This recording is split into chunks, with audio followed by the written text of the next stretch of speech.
Come with me again to our text where we recap the two women that we've been looking at for these last weeks. One by the name of Naomi.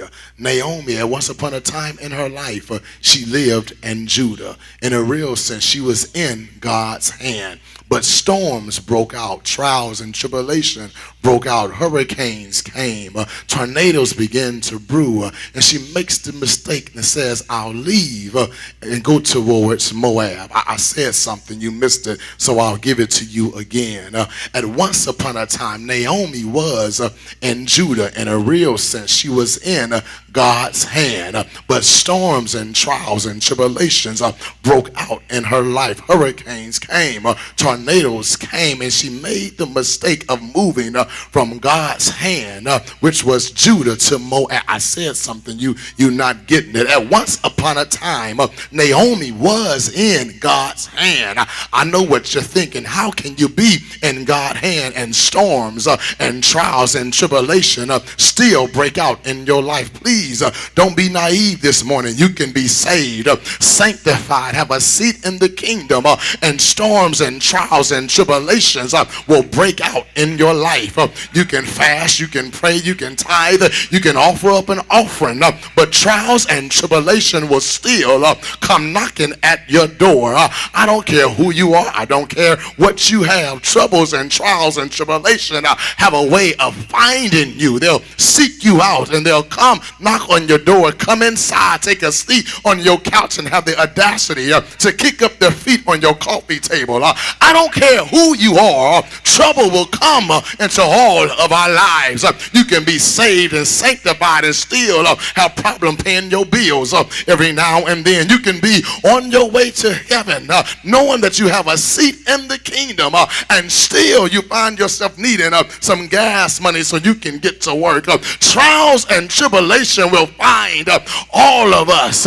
And so she was in Judah. She was in God's hand, but still storms and trials and tribulations broke out in her life. And because she was listening to a negative influence all around her, she made the mistake of moving from Judah to Moab. I said something. She made the mistake of listening to a negative sphere of influence. She was in God's hand, but when troubles and storms broke out, somebody suggested to her that, well, maybe you should leave Judah and get down there to Moab. And so she listens to this negative sphere of influence, and she moves from Judah, and now she's in Moab. And for a season, everything goes well. For a season, everything looks good, because that's how the devil operates. He never gives you the full picture up front. He'll make you think that everything is cool. He'll make you think that everything is a-okay. He'll make you think that everything is going to work out fine. But after she had been in Moab for a while, the devil showed his real card, and she began to experience tragedy. She began to experience loss of loved ones. She went through a period of death and devastation. And it occurred to her then that no matter where you are, trouble will find you. And so this is what Sister Girl then says to herself. If trouble is going to find me no matter what, it makes sense then that when trouble finds me, that it finds me in God's hand. Oh God, I said something this morning. Somebody here this morning says, if trouble is going to find me, no matter what I do, the safest place to be is in God's hand when trouble breaks out. I wish I had some real people here this morning.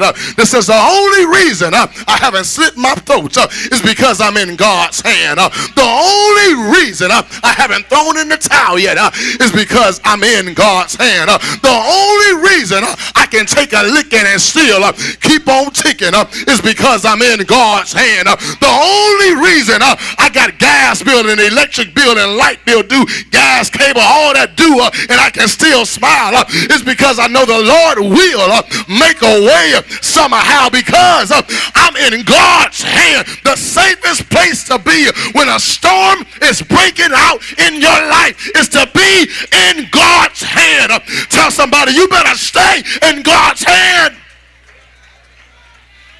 So Naomi says, Naomi says that if trials and tribulation and problems are going to break out, then I might as well remain in God's hand. And so she declares that I'm leaving Moab and I'm going back to Judah. And so she says, Orpha, you can't come along with me. Because as I get ready to move forth in this new season of my life, I just cannot allow any and everybody to ride my elevator. And so she says, I love you, but I've got to cut you loose right now because you're not going where I'm going. I love you, but I've got to kiss you goodbye because you don't want the things that I want out of life. I love you, but let's just kiss and say goodbye. I think there's somebody here this morning. You need to just go on and be real with yourself and tell somebody, I love you, but let's just be real. Let's just kiss and say goodbye because you don't want what I want out of life. You don't want to go where I'm going in life, and so we can still be friends. I'll text you every now and then, but let's just kiss and say goodbye. And so she says, I'm going back to Judah. And so she begins to make her way back to Judah, but she gets rid of excess baggage. She gets rid of people that don't mean her any good. And she says, I'm pressing my way back to Judah. And I want to pause right there this morning because somebody here this morning, you think you're here for one reason, but God has you here because he's calling you back to Judah. He's calling you back to a place of praise. He's calling you back to a place where you can worship him in spirit and truth. He's calling you back to a place where he says, I have so many blessings in store for you. I have so much that I want to do in your life, but I can't do it as long as you remain in Moab. But as soon as you can get to Judah, I've got a blessing with your name on it.